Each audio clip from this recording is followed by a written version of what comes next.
Hello everyone, আসসালামু আলাইকুম। Welcome back to my channel. সবাই কেমন আছেন?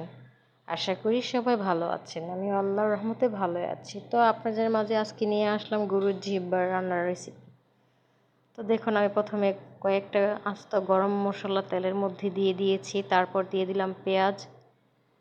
এখন হালকা করে পেঁয়াজটাকে ভেজে নেব। তো এক পর্যায়ে পেঁয়াজ ভাজা হলে দিয়ে দিব আদা রসুন বাটা, দুইটা একসাথেই দেওয়ার পর এখন আবার দিয়ে দিব জিরা বাটা।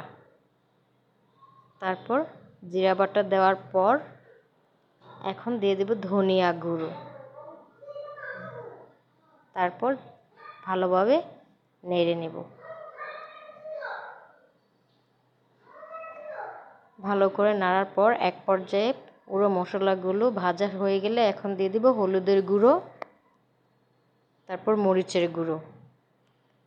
তারপর এগুলাকে আরও একবার কিছুক্ষণের জন্য ভেজে নেব। এখন দিয়ে দিব অল্প একটু পানি মশলাটাকে ভালোভাবে কষানোর জন্য।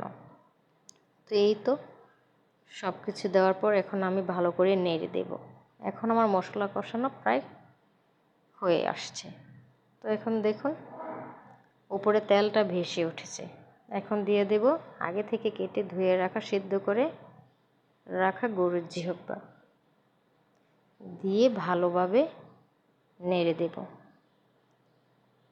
সবগুলোর সাথে ভালোভাবে মিশিয়ে নেব। এখন ভালোভাবে নেড়ে দেওয়ার পর আমি ঢাকনাটা দিয়ে দেব। তারপর কিছুক্ষণ অপেক্ষা করব। ফিরে এলাম কিছুক্ষণ পর। তো এই তো দেখুন, আমি এখানে কোনো পানি অ্যাড করিনি। জিহ্বা থেকে যতটুকু পানি উঠেছে ওটা দিয়ে আমি ভালোভাবে কষিয়ে নেব। তো এখন আবারও আমি ঢাকনা দিয়ে দেব। দেওয়ার পর আরও কিছুক্ষণ অপেক্ষা করব। ফিরে এলাম কিছুক্ষণ পর। তো এই তো দেখুন ভালো করে জিহ্বাটা কষানোর পর উপরে তেল উঠে এসেছে। তো এখন আর একটু ভালোভাবে নেড়ে দিব। নেড়ে দেওয়ার পর এখন দিয়ে দিব পানি। পানি দেওয়ার পর এখন এটাকে ভালোভাবে নেড়ে দেব।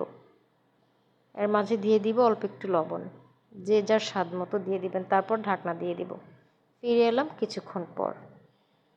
তো এই তো দেখুন কত সুন্দর একটা কালার এসেছে। তো এখন আবার নেড়ে দেব। নেড়ে দেওয়ার পর আমি আবারও ঢাকনা দিয়ে দেব। তো কিছুক্ষণ অপেক্ষা করব। তো এই তো দেখুন আমার রান্নাটা প্রায় হয়ে এসেছে। তো আবার অল্প একটু ভালোভাবে নেড়ে দিব। নেড়ে দেওয়ার পর আগে থেকে ফাঁকি করে রাখা জিরে গুঁড়ো দিয়ে দেব। দিয়ে আবারও একবার নেড়ে দেব।